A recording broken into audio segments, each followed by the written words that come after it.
take your Bibles out and we will turn to Genesis chapter 37 is where we're going to begin. How much did you plan out your life before you got started?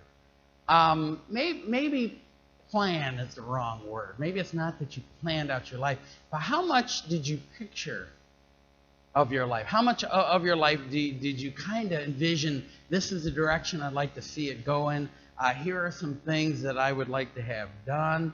And maybe even from a believer's standpoint, you're thinking, look, I love the Lord, and the Lord's promised to take care of me, so this is the direction we're going. Well, most of us are on the other side of that now. Not that we're at the end of our life. I'm not saying you're all going to kick off in the next week or so, but we are past the halfway point. And how has your life matched up? How have the things that happened in your life been similar to what you envisioned would happen? And even more than that, how many things have happened that you would have thought, if God's a God of love, He would have never allowed this, or at least you might have thought that later. Why would He do that? Why would He allow those things to happen? And yet, actually, we do have a benefit being on the other side. Now we can all kind of see where God has taken us, what God has brought us through. We can kind of see how God has used those things to mold us and to shape us into being able to do some of the things that He wants us to be able to do. So where do you stand in all that? Well, we're going to look at Joseph today. And we're going to look at Joseph's journey, because Joseph, more than anyone else, I think, in the Bible, really gives a picture of having stuff happen in your life that he would never, ever have chosen. And when he was going through them, he certainly didn't like them. But yet, even through all that, he still trusted that God was in control. You know, there's a little bit of trivia about Joseph. Did you know that it's never listed in Scripture that Joseph sinned? Now, I'm not suggesting that Joseph was sinless. He certainly was a sinner, just like all of us are sinners. But in his whole story and all these things that happened, there's nothing showing. I mean, there's no actual sin of his listed. We've looked at Abraham, we've looked at Isaac, we've looked at Jacob, and all of them in their lives, we have plenty of instances where they sinned and where they did things wrong. And you can see it. It's right plain in front of our faces. With Joseph, I know that he was a sinner, and I know that he must have sinned. In fact, maybe even as we look farther in the story, you can say, I think there might have been a sinful attitude here. Maybe you could do that, but the Scriptures don't make a point of that. He's just not shown. I don't know why I told you that, other than I just think that's kind of interesting, that he was that way. Joseph is looked at as a good person following the Lord, and I want us to look at that story here. So if you're in Genesis chapter 37, here's what we're going to do. I'm going to do another broad painting of his life. I'm going to look all the way from Genesis 37 up through Genesis 50. And an awful lot of that is going to be about Joseph. There's a couple other stories in there that aren't about Joseph, but a large portion of that is about him. And I want to just look at the pattern of his life, just like we did with Abraham and his journey of getting to the point where he trusted the Lord and stayed in the land. And then as we looked at Isaac, and where Isaac was doing the well drilling, and finally he realized that, okay, God is taking care of us, and he went to that part of the land. And then with Jacob, remember Jacob, his one of my favorite stories of looking at Jacob. And looking at all the things that he did, all the problems he caused for himself. But eventually he came around and he realized it was about his relationship between he and God. Remember when he changed the name of Bethel, the house of God? And he changed it to El Bethel, the God of the house of God. Because he finally got that. And actually, where we pick up the story, Jacob's still alive. Remember, his name's been changed to Israel now. But he's still following the Lord. And that would come out in the story if we were to read it. I'm not going to spend time looking at that today. But I want to look at Joseph and look at his journey. Well, we began by reading in chapter 37, where Joseph, first of all, was loved by his father more than the others. I have seen studies on that before, too, by the way, looking at from a parental standpoint, how Jacob was making some mistakes from a parenting standpoint by favoring Joseph over his brothers, and that led a little bit to the sibling rivalry, but we won't dwell on that. But at any rate, Jacob was a lot younger than most of his brothers. Some of his brothers, by the way, this isn't a group of teenagers. This isn't where the oldest was 18 and the youngest was 5. We're talking about some of these men are 40 and 50 years old at this point. But they're still living under their father's household with their families. They're married. They have their own children. Some of them even have grandchildren. And they're there. But the brothers are running, if you will, the family business. And yet they are having a problem with Joseph. They don't like him. Not necessarily a fault of Joseph's. Maybe it's a fault of Jacob's as a parent. But one of the things that bothers them is look at the way he's favored by his dad. And his dad gives him that coat of many colors, as you think of. And then now Joseph dreams these dreams. And he tells them, oh, these things are going to bow down to me. And it creates some real problems. Now you need to understand what they had back then as far as a life of faith. Remember, Jacob was a person of faith at this point, and he was trying to raise his family to follow the Lord. But Joseph was benefiting from that, and he was a person of faith, and we're going to see that throughout the story. He obviously got his faith from his God, but one thing they didn't have, he got his faith from his father as well as from the Lord, but one of the things they didn't have were scriptures. The scriptures weren't written at this point in time. So they didn't have scripture. Somebody might have put something down in writing, but it wasn't scripture. It wasn't preserved by the Spirit for us to have today. So what they had was just their teaching that came through his father and his grandfather and great-grandfather Abraham, and they were following the Lord. But when God revealed himself, he had to do it in different ways. And one of the ways he did it was he did it through dreams. Obviously, in this particular story, he revealed himself in other ways. He would raise up prophets. He would do things of that nature. And so God revealed himself. Well, before the written word, this was one of the ways God did it. And the brothers rejected it. Now, I can almost understand it, can't you? Here's Jacob, the young brother. And they're the older brothers, and if anyone's going to inherit the leadership of the family, it would have been one of the older brothers. But here's Jacob telling these dreams, and they thought, what a foolish kid. You know? What was that? What did I say, Jacob again? I did that, yeah. He's telling these dreams, and his brothers are just ticked at him. Now, I see it from Joseph's standpoint because I was the youngest brother. There are 5 kids in our family, and I was the youngest brother. And I kind of get Joseph's thing because my older brother, they were all rascals. You know, I was the only one that was near perfect, right? No. Believe me, that's not true. Not true at all. My sister thinks she's the only one, being the only girl, but believe me, that's not true either. So we won't go there. I hope she listens to this sermon online sometime, and we'll be able to talk about it. Nonetheless, there was animosity toward them. The brothers didn't like him. Now, this started Joseph down a road that was going to be difficult. And he's going to now become a traveler, if you will. Joseph is going to cover some territory, and it's amazing how much territory he's going to cover, all because his brothers couldn't stand the fact that Joseph was favored, and that now he's having these dreams, and he seems to have a big head about it all, that he's going to rule over us. They're saying that's not going to work. And so they're going to send him down a rough road. Now, as you look at this rough road that Jacob's going down, it would be tempting to say, well, this is just proof that, did I say Jacob again? I see people smiling. You know, if only the Lord would have given names with different starting letters, like Rebecca and Rachel, and now Joseph and Jacob. So, okay. Turn the switch on there. If he's going down this road, these things seem to show that what he was dreaming wasn't true. It's obvious that he was wrong. It's obvious that revelation didn't come from God because, look, it's only getting worse. Was that true? And the answer is not. Well, let's look at the road he traveled and how he went down. Well, first of all, later in chapter 37, you see that Joseph was sold into slavery. His brothers were out tending the sheep a ways away. You know, they would move the sheep wherever there was green pastures for them to be able to do it. They were a ways away. His dad sent Joseph after them to go see how they were doing.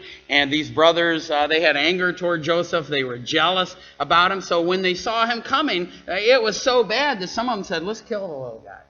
Let's just kill him and be done with it. I mean, that sounds pretty vicious. But yet that's what they were thinking. Now, one of the brothers intervened and said, no, don't do it. Just throw him in the well. And that brother, it was Reuben, he actually thought, I'm going to come back and get him later after throwing him in the well, and I'll take him home. But what ended up happening was some traders came that were on their way to Egypt, and they sold Joseph to those traders. And he ended up going to Egypt. Now, that is about as low as it can go.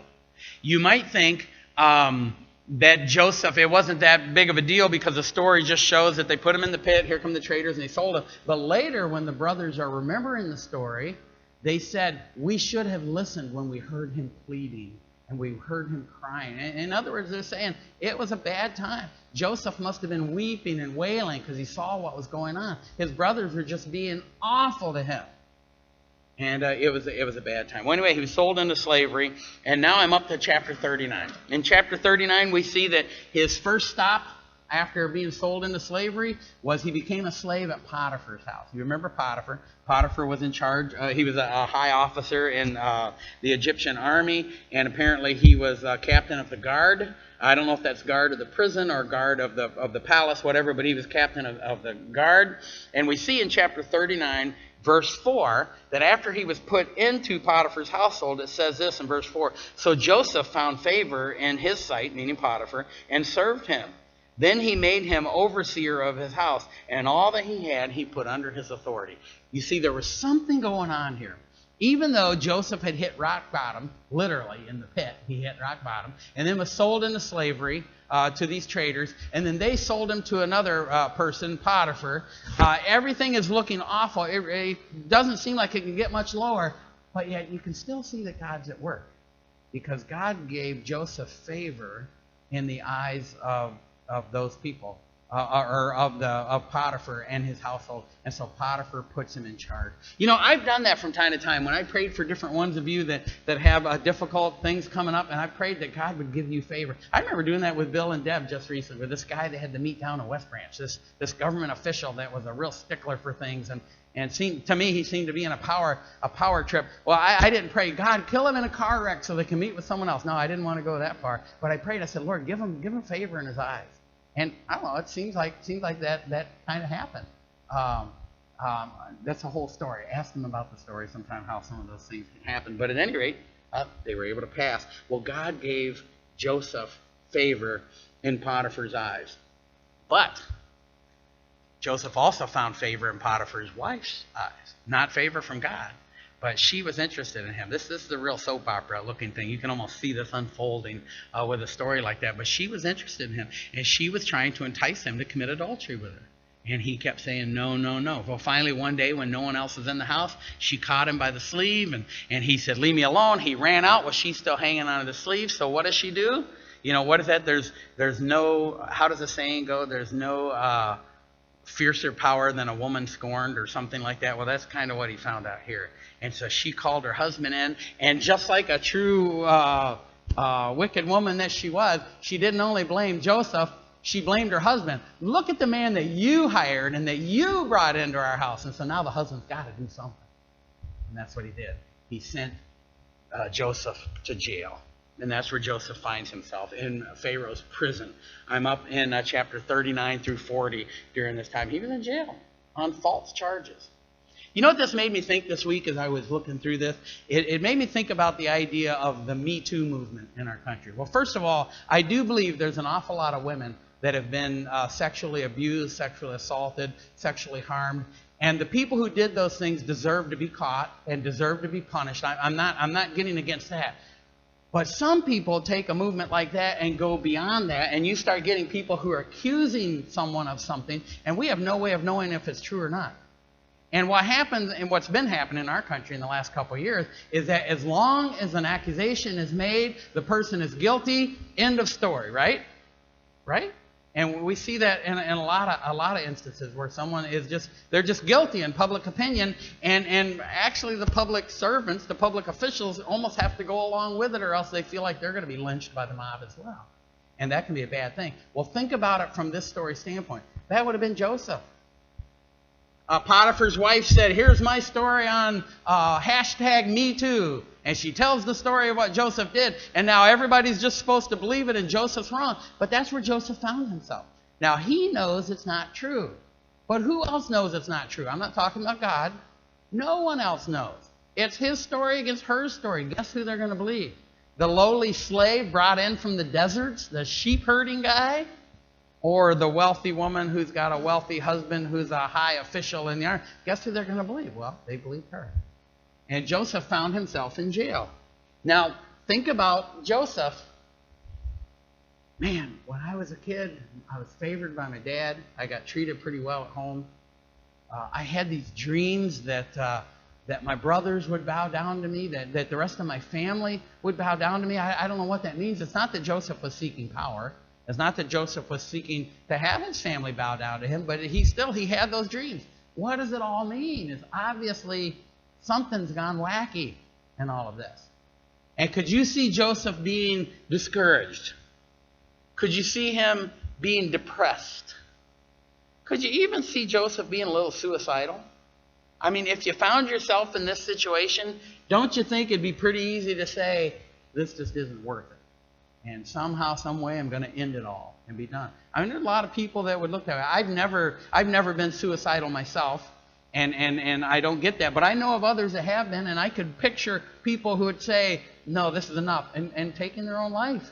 And I could see Joseph feeling that way as well. However, again, Joseph isn't accused of sin, so we can't say if he did or not have that kind of thinking. However, God's plan is unfolding. God has not lost any ground on this at all. God has not been caught by surprise where he's now got to, okay, let's see. God's thinking, well, here's what I was planning to do. I can't do that anymore. Let's see. Let's readjust. How can we make this story work out okay? That's not how God does it. God knew from the beginning how it was going to work. And in fact, those dreams that he gave to Joseph as a part of his revelation to him is exactly on target. They're exactly on plan. God is still moving it in that direction. But if you were Joseph, you certainly wouldn't see it, would you? If you were Joseph, you would certainly think, am I right to believe in God?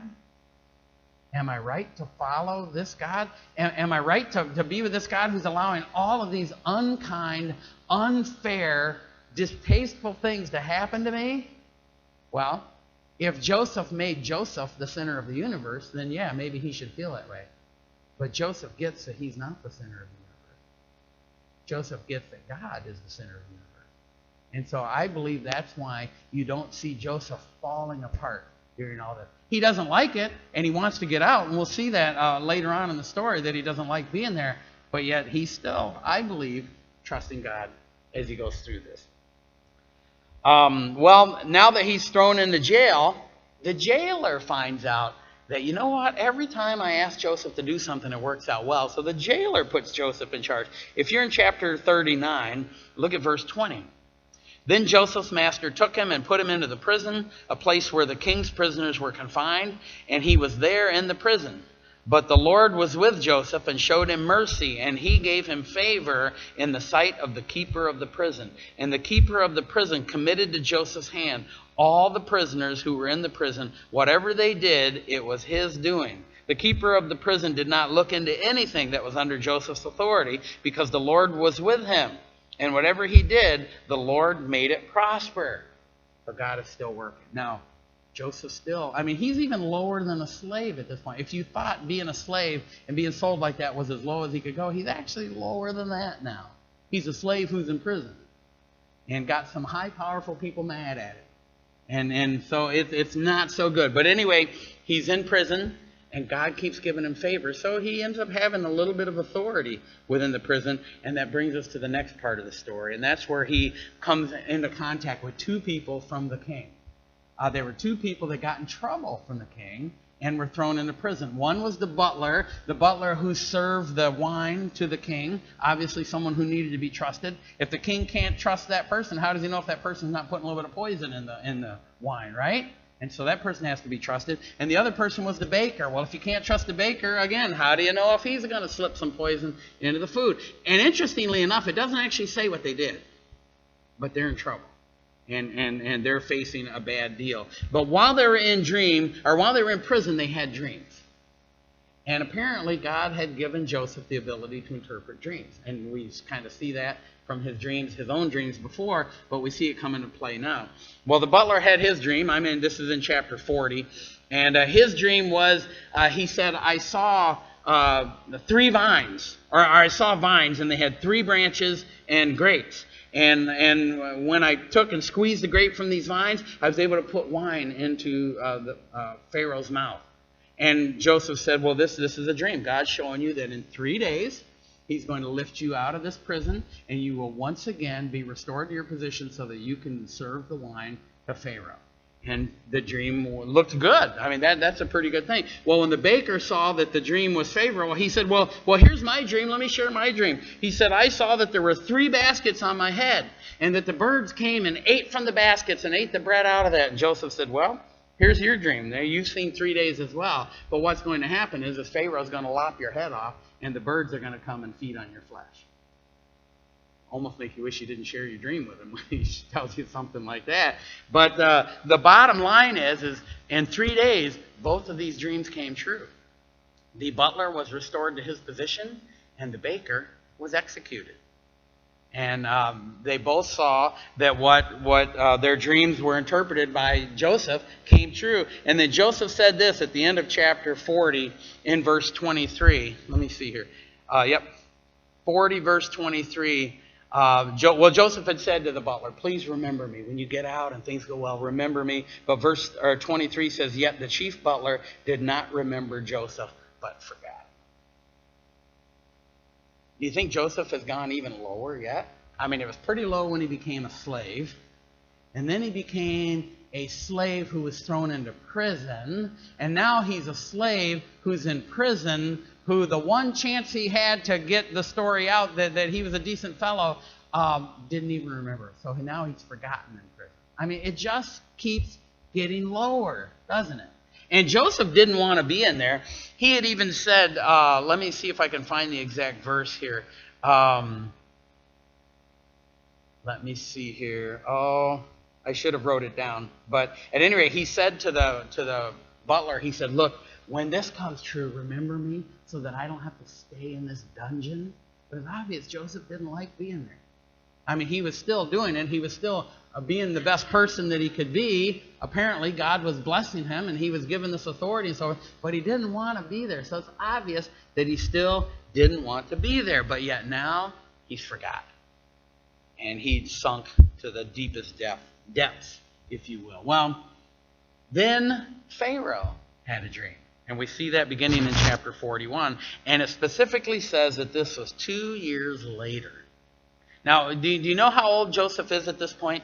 I think we're going to hit on it here in just a little bit. But when this all started, Joseph was 17. That's when he started, and he told his dream to his brothers, and then his brothers sold him into slavery.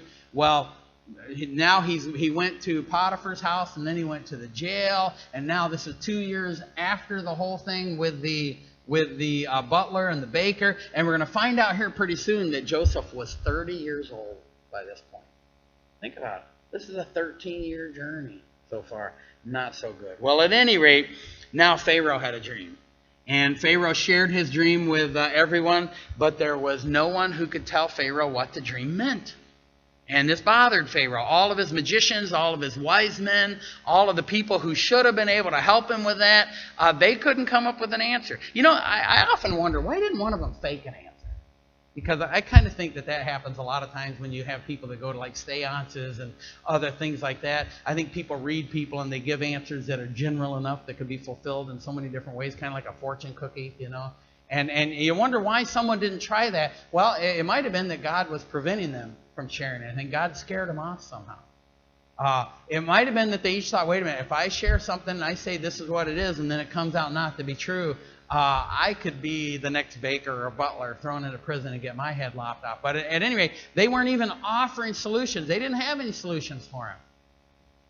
And during this time, the butler heard of this, and the butler said, wait a minute.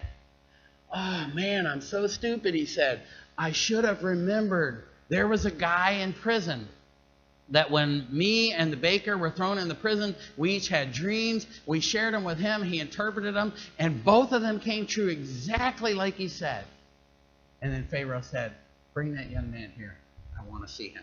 So he brought them. And I'm in chapter 41 now, if you're wondering where I'm at. In verses 17 to 24, he shares his dreams. with Joseph. I'm not going to read those dreams right now, but I'll sum them up.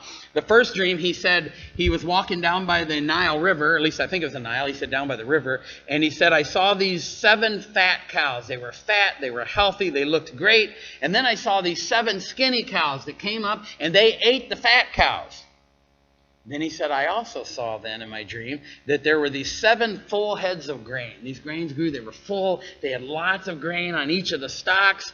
And then I saw these 7 heads of thin grain that were blighted by the sun. They came up and they ate the full grains. He said, what does that mean? And so Joseph shared with him. He said, well, Pharaoh, the power is not in me to tell you what these dreams are, but God knows dreams. And God has revealed something to you, and this is what he's revealed to you. What he's revealed is that there's going to be 7 good years. 7 good years where everything's going to grow well. He said that's what the 7 cows, the 7 fat cows meant, and the 7 heads of grain meant. You're going to have 7 really good years where everything's going to grow great. And he said then you're going to have 7 years of famine. And the famine's going to be so great that people won't even remember the good years because of how terrible the bad years are. And he said that's what the 7 skinny cows and the 7 blighted pieces of grain are. They're the 7 years, and they're going to have to live off the fat of the first 7 years. And so Pharaoh thinks, this is good. He said, wow, thank you for sharing that with me. And Joseph actually made the suggestion. He said, I suggest that you appoint a man who is wise and can figure all this stuff out so that he will be in control of this. So that he'll take the first 7 years and he'll gather up as much excess as he can to save up for the 7 bad years. And there's more to the story there. Joseph actually shared with him percentages and things of that nature. But Pharaoh agreed with him and said, you know what? You're right. I'm in chapter 41. I want to look at verse 37. So the advice was good in the eyes of Pharaoh and in the eyes of all his servants. And Pharaoh said to the servants, can we find such a one as this, a man in whom is the Spirit of God? Then Pharaoh said to Joseph, inasmuch as God has shown you all this, there is no one as discerning and wise as you. You shall be over all my house, and all my people shall be ruled according to your word. Only in regard to the throne will I be greater than you. And Pharaoh said to Joseph, see, I have set you over all the land of Egypt. And so Joseph gets this position. And now Joseph is in charge of this. And the story continues, and it shows how everything was going well. All the grain was growing. And Joseph had made a plan so that each city that was surrounded by farmland would store all the excess grain in their granaries during these 7 good years. And they built up a huge amount of stores. And then the bad years hit. And so then they started selling it to people. And not only was the famine bad in Egypt, it was bad in the surrounding countries, including Canaan, where Joseph's father and his brothers were. And so in chapter 42, we cut to the story now of Joseph's brothers, back with his father. And his father says, I want to send you guys on this trip. And we need food, so go get food. By the way, I found this kind of interesting. When you read farther in the story, they weren't completely out of food. Because later, when they go to send a gift to Pharaoh, they sent with dates and figs and other things. So they did have some other types of foods, but they didn't have the grain that they needed to be able to make bread and that sort of a thing. So that's really what they're getting at. I don't know if that interests you, but I found that kind of interesting. It wasn't that everything was gone. Well, anyway, his brothers went on this trip, and Joseph recognized them. Many of you know the story. I know that you've read this story before, but we'll keep walking through it anyway. Joseph recognized them, and he accused them of being spies. And they said, no, we're not spies. And Joseph said, yes, you are. And they complained. They said, no, we're not. We've got our father back in the back country. We're actually 11 brothers. Or no, yeah, there's 10 of us here right now. We're 10 brothers. And we've got our father back in Canaan. And we've got a younger brother that's him that Dad wouldn't let come along because he was too young and didn't want to let him go. And Joseph said, well, I still think you're spies. But he said, I'll tell you what, I'll do this. You go back and get your younger brother and bring him back here. And they said, our father would never allow our younger brother to go because he's the son of his first wife, and he would just never do that. And he says, no, you go and do that. And he said, in fact, I'm going to keep one of your brothers here. And he kept Simeon. And he threw Simeon in jail and then sent the brothers home. So the brothers go. Now, while they're going home, One of them went to feed his animal, opened a sack of grain, and found that his money was there. They all got worried. They all opened their sacks of grain, and all of them, their money was there. So now they think they're in trouble. We're going to get accused of stealing. They're going to say, these guys never paid for their grain. And so they're worried. So they go home and have to tell their dad. They tell Israel, or Jacob, what had happened. And Jacob, of course, is bothered. He says, look, I already lost one son. I lost Joseph years ago. Now I've lost Simeon. And now you're telling me that I got to send Benjamin? He says, no, I'm not going to send Benjamin. There's just no way. And so they lived that way for a couple of years. One of the things you don't pick up in the story necessarily is that Simeon's still in prison. He's still there. And there's no idea if Joseph ever went and visited Simeon. I kind of think that's true. I wonder if maybe Joseph did, or if Joseph found a way to be able to see him or something. But there's no indication of that. He just left him in jail, which, by the way, wouldn't be all that bad either from Joseph's standpoint, that you guys made me sit in jail for many, many years. And you're going to sit there until they get back. Well, then we have trip number 2 in chapters 43 through 44. The food ran out, and the father finally said, look, take Benjamin. If I'm bereaved, I'm bereaved. You're going to just have to go. So they finally let him go. There was more conversation than that, but that's basically summed it up. Well, they go back, and then Joseph sees them. And Joseph actually gets overwhelmed, especially when he sees Joseph, because Joseph was his full brother. All the other brothers were half brothers. They all had the same dad but different moms.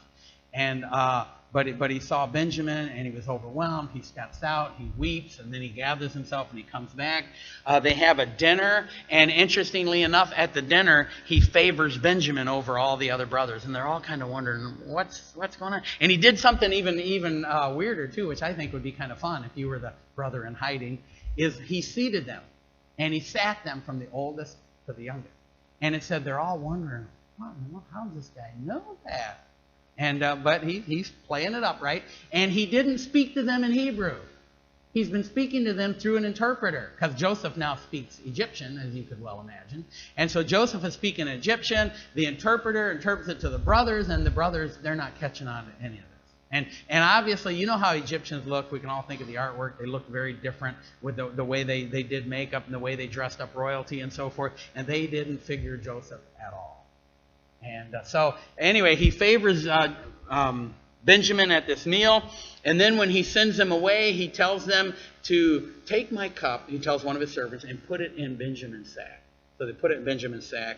They leave. As they're going, Joseph sends a group of men to capture them and say, why have you guys stolen from our Lord? And they said, look, we haven't done this. If you find one of us with that cup, then he can be yours. And they open all the sacks, and that's Benjamin. Well, now they're really worried, because Dad didn't want to send Benjamin. Dad was afraid something like this is going to happen. And again, you know the story, but I think it's fun to remember how all this works out. They load everything up, and they head back to Egypt. And while they're there, Joseph gets into what's the third point here? He's going to become a deliverer. And while they're there, they're worried. They're thinking, oh no, Benjamin is... what did they say to Benjamin, by the way? Do you think if they hated Joseph as the son of Rachel, how do you think that they treated Benjamin? Now Benjamin was probably handcuffed, or however they did it in those days, by the Egyptians. But you wonder what they were yelling at him, what they were saying. Well, anyway, they go back, and they have this dinner. You see it in chapter 45 through 47. And Joseph decides, it's time. I'm going to reveal myself to you. And look in chapter 45, beginning at verse 1. Then Joseph could not restrain himself before all those who stood by him. And he cried out, make everyone go out from me. And I think he meant everyone as far as the Egyptians, because the brothers stayed there. So no one stood with him while Joseph made himself known to his brothers. Can't you just see this? Can you imagine if this was a movie, what the music would be? It'd be pretty dramatic music right now.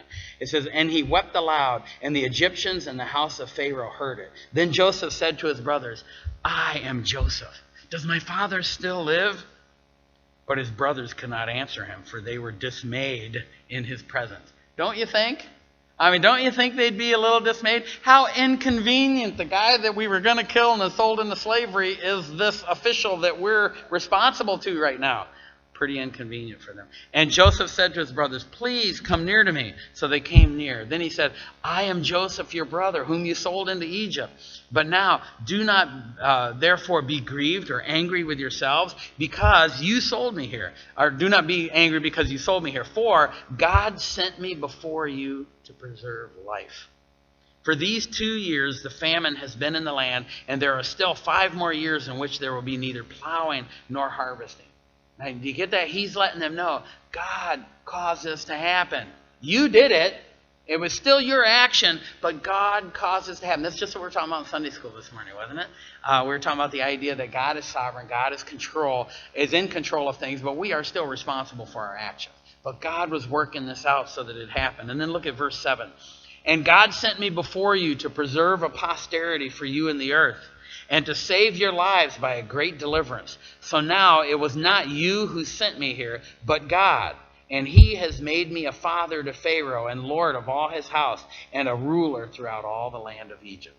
He's saying, God has had a purpose in this. Now, when do you think this appeared to him in his mind? When do you think he noticed this whole thing? Up until now, he'd been thinking and thinking. God gave him this vision that his family would be bowing to him. But then he was almost killed, thrown in a pit, sold into slavery to a caravan. They took and sold him to a guy in Egypt, and then that guy's wife caused him to get thrown into prison. He's in prison, he's doing good, but he's totally forgotten.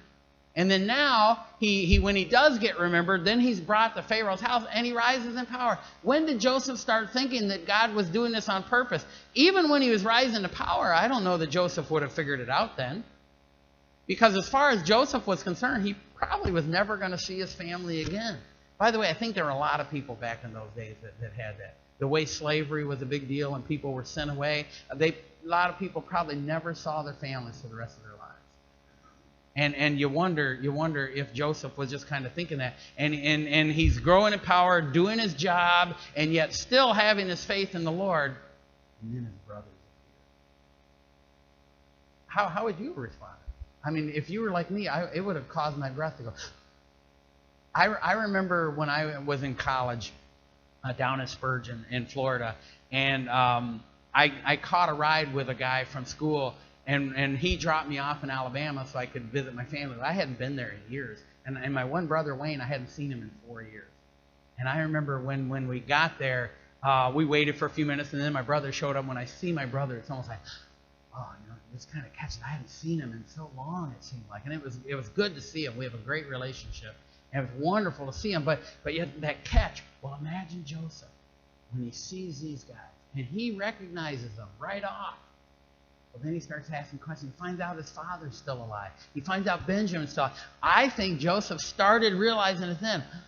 I'm in power. These guys are bowing at my feet. Wow, but even there, you wonder if Joseph is still like, I've got to pinch myself. Is this really happening? So he came up with this plan to get his brothers to go get Benjamin and bring Benjamin back.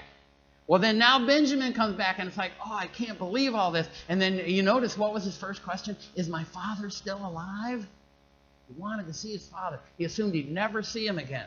And yet here he is in this place of power, and his family's coming, and they are literally bowing before him. And he literally has the power to either harm them or greatly help them. And he's going to greatly help them. So I think that's where it's all dawned on him that he can actually do this. And he realizes now, look what God has done. God brought me to this place. Yes, he allowed sinful actions to happen on the parts of other people. Yes, it caused me to go down certain roads that were very uncomfortable, but yet in the end, God is still accomplishing his will. You know, there are things that happen in our lives that are not what we would think. And in fact, sometimes we can try to put God in a box, and we think, God would never do that. God would never allow that sort of thing. Let me just bring up one or two things. What about someone who, let's say a woman that gets pregnant out of wedlock? How terrible of a situation that is, first of all, for her, and all of the stress, the relational stress that's going to cause with family and friends, and even the stress with the man involved, and all of that. You know, our world's solution right now is do an abortion, right? Just get rid of it and be done with it. And unfortunately, a lot of people have taken that path. Maybe some of you have, and that's a possibility. And that would be another story that I could go down. But I'm still going to... What about the woman that decides to keep doing this? Well, you know what? Any woman that I've ever seen that decided to go ahead and have the child, and I saw the child long enough to where now the child is grown up, at least a teenager or older, I don't see them regretting that child. I see them loving that child. And yes... the circumstances that began this were not what God would want. And it's certainly not what you'd want for your own daughter or son to have to go through. But yet, God can still turn that into something beautiful. You still got this family. You've still got this daughter or this son. And God can make it beautiful. And I think you see that in Joseph's story. God allows us to go down paths that we otherwise wouldn't ever want to go down. But yet once we've gone down them, look how it ends up. And God can cause great, beautiful things like that. And I think that's wonderful. And you might not know why He allowed all that. You might think, God, why didn't you stop me from sinning? And yet God had all this figured out. And then your child was a part of His plan. And that's a wonderful thing. You see? Now that's just one example that I'm looking at. We could look at other examples. I was thinking today, as Paul was teaching, it was kind of along the same line of God being in control of these things. And I remember once when I got laid off from work, and it was awful. I've only been laid off one time. I worked at a wood shop in New York State, and the particular contract they had worked its way through, and the guy didn't need everybody anymore, so he laid me and a couple other guys off.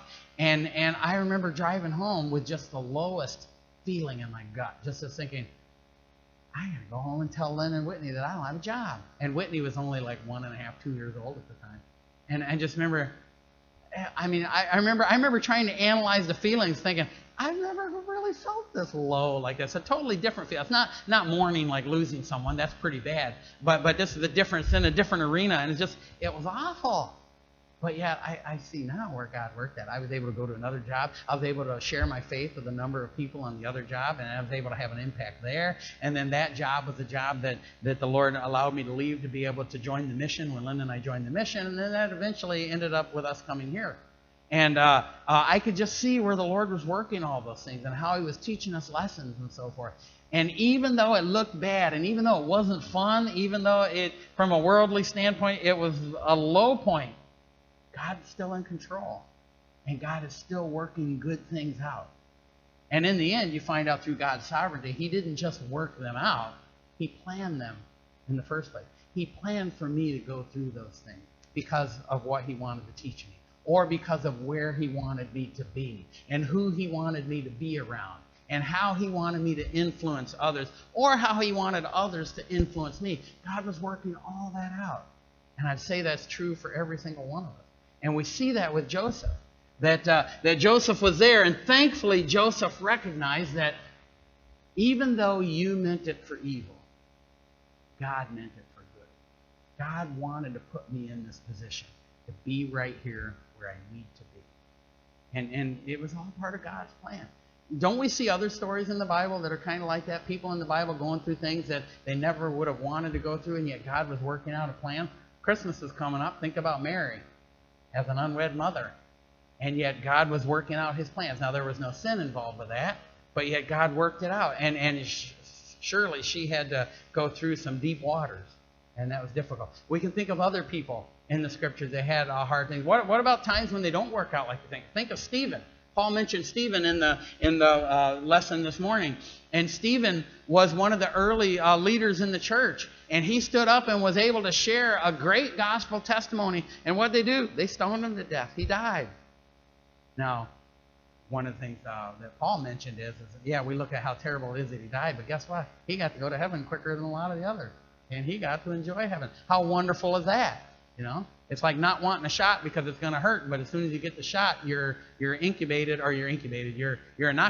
from the disease. And Stephen got to experience all that. But even in Stephen's story, his story continued to influence people. In the early church, it influenced it, and it influenced a lot of us as we read his story in the book of Acts, and we read what he had to say, and we see that. Did you realize that the Apostle Paul was affected by that tremendously? Paul stood by. Remember, it said he guarded the coats of those who were stoning him? And there's several times when Paul mentions in his letters later on about how bad he feels that he played a part in some of those things. And yet God used that to make Paul who he was. God used that to make Paul... whether it was humility he was learning, whether it was the fact that I don't know. God was teaching him lots of things, though, and we see it coming up in some of those letters that he wrote later on.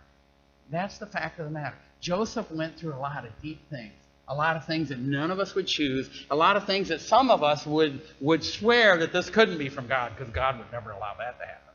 I remember talking to someone one time about that. Something was happening that they were afraid was wrong, and it was affecting their property. And I said, well, why do you think God was this? Oh, this can't be of God. God would never allow that. Yeah, it was. It was. And the more they fought it, the more they struggled. Joseph could have been a basket case, but it appears that he was trusting the Lord throughout the process. And then eventually, when he got to see the answer, it all made sense. And that's what we need to do. We need to trust the Lord through the process, no matter what he's bringing us through. And we need to follow him in that way. Yeah, there's going to be tears. Joseph shed tears. Yeah, there's going to be heartaches. Yeah, there's going to be bad things happen. But in the end, God's going to have us exactly where he wants us to be. We need to follow him. Let's pray.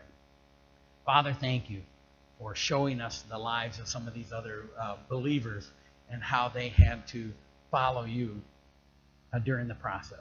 Lord, as we see in Joseph, help us to follow you. Lord, we don't know why you allow certain things in our lives. Maybe we'll never figure it out. Joseph was fortunate to be able to see what you were doing. Maybe we won't. Maybe we will. We don't know. But help us to follow you anyway. And in the end, whether it's here or in heaven, we'll know that your plans have come to pass and that something beautiful has happened with us and through us as we're a part of the process. Thank you, Lord. I pray in all this in Jesus' name.